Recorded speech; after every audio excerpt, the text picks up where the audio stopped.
तो यार आज हम द ब्लेड ऑफ एवोल्यूशन के 12वें चैप्टर को कवर करेंगे। जैसे कि पिछली वीडियो में लीजियो के दोस्त का बाजू काट दिया जाता है और वो दर्द से जोर जोर से चिल्ला रहा होता है और कह रहा होता है कि मेरा बाजू। इसके बाद लीजियो का दोस्त अपने बाजू को पकड़कर नीचे जमीन पर बैठ जाता है और उसका बॉस उस आदमी को कहता है कि प्लीज मुझे माफ कर दे। इसके बाद हमें उसका कुत्ता दिखाया जाता है जो कि जोर जोर से भौंक रहा होता है। उनका बॉस उस आदमी के आगे झुक जाता है और उसे कहता है कि मिस्टर ट्रेडर, और उनका बॉस रोने लगता है और कहता है कि बराए मेहरबानी आप इन बच्चों को नजरअंदाज कर दे। इसके बाद वो आदमी उसके बॉस को कहता है चलो खड़े हो जाओ और अब बताओ कि तुम्हारा इस बारे में क्या ख्याल है। लीजियो का बॉस कहता है कि ऑफ कोर्स अब से लीजियो सिर्फ आप ही की डिस्पोजल हो। ये बात सुन के वो आदमी खड़ा हो जाता है और लीजियो के पास जाने लगता है। वो आदमी लीजियो के पास जाकर अपने हाथ को लीजियो की तरफ करता है और कहता है कि स्ट्रेच। इसके बाद वो अपने हाथ से लीजियो का मुंह साफ करता है और लीजियो के बॉस को बताता है कि पैसे तुम्हारे अकाउंट में क्रेडिट के थ्रू 3 दिन के बाद पहुंच जाएंगे। इसके बाद ही मैं अपना पहला कदम उठाऊंगा। इसके बाद वो आदमी अपने और लीजियो के इर्द गिर्द हवा का एक बहुत बड़ा जार बनाता है और उसके बॉस को कहता है कि अब मैं चलता हूँ। वो आदमी वहाँ से लीजियो को लेकर गायब हो जाता है और लीजियो का दोस्त अपने बॉस को कहता है कि बॉस प्लीज मुझे बचाएं। लीजियो का बॉस उसे देखता है और कहता है कि क्यों, आखिर क्यों ये एकदम से अचानक कहाँ गायब हो गया। लीजियो का दोस्त अपने बाजू कटने की वजह से जोर जोर से चिल्ला रहा होता है और उसका बॉस कहता है कि हाँ, और आखिर इसने लीजियो को ही क्यों चुना, ये लीजियो को ही अपने साथ क्यों लेके जाना चाहता था। इसके बाद लीजियो का बॉस उसके दोस्त की तरफ आता है और एक लड़के को कहता है कि कोई इसे हॉस्पिटल ले जाओ। इसके बाद हमें उस टोपी वाले आदमी के बारे में बताया जाता है कि उस आदमी का नाम ट्रेडर बॉय है और वो गिल्ड के दरमियान अंडरग्राउंड मार्चेंट एक्टिवेट करता है और इसके बारे में कोई भी नहीं जानता कि आखिर वो किसके लिए काम करता है। ये सिर्फ वही लोग जानते हैं जो दूसरे लोगों के साथ ओकेजनली अपीयर्स इंस्टीट्यूट ट्रेडर्स होते हैं और ये कॉन्टैक्ट मुख्तलिफ तरीकों से हर ट्रेड का होता है,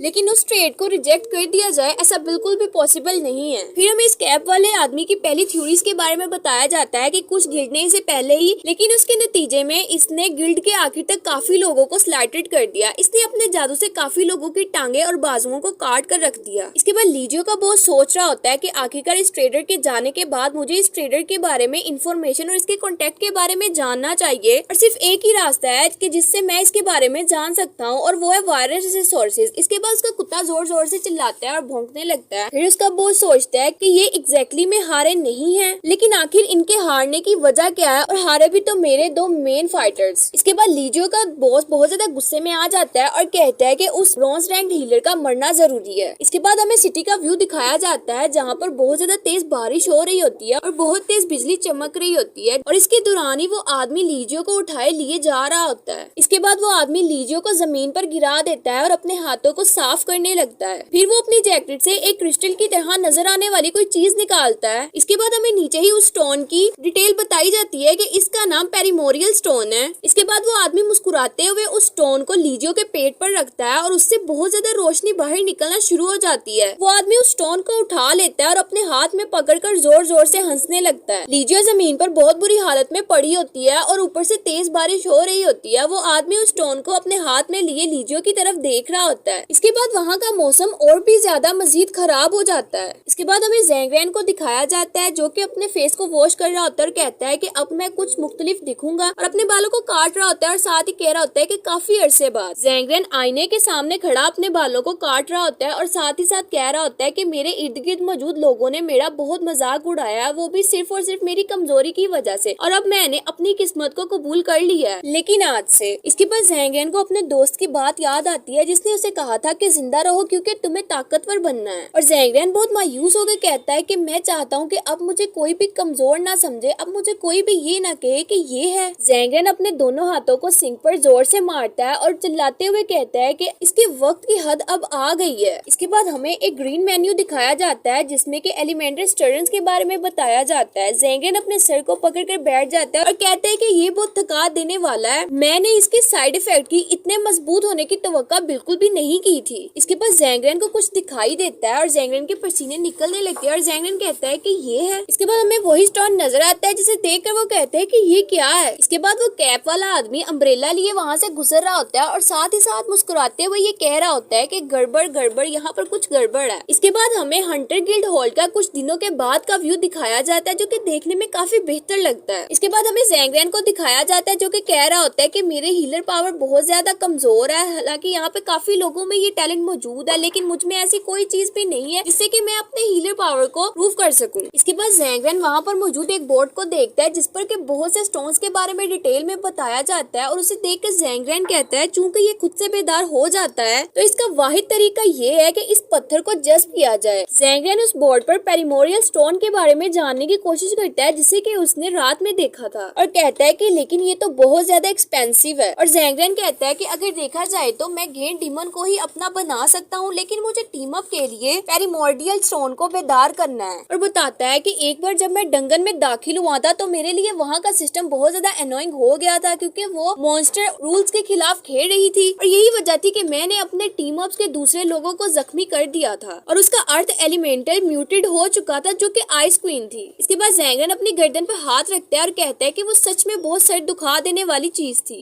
ज़ैंगन वहाँ से आगे जाने के लिए बढ़ रहा होता है और कोई पीछे से उसे जोर जोर से उसका नाम लेके आवाजें दे रहा होता है। ज़ैंगन पीछे की तरफ मुंह करके देखता है तो एक लड़की भागती हुई ज़ैंगन की तरफ बढ़ रही होती है और पीछे से उसे आवाजें देकर कह रही होती है कि हेलो ज़ैंगन। और वो लड़की ज़ैंगन को कहती है कि क्या तुम मेरे साथ टीम अप करोगे, हम सब मिलकर गेट की कान पर जाते हैं। तो यार आज के लिए बस इतना ही। If you like the video please subscribe my channel and press the bell icon for more interesting videos. Thanks for watching.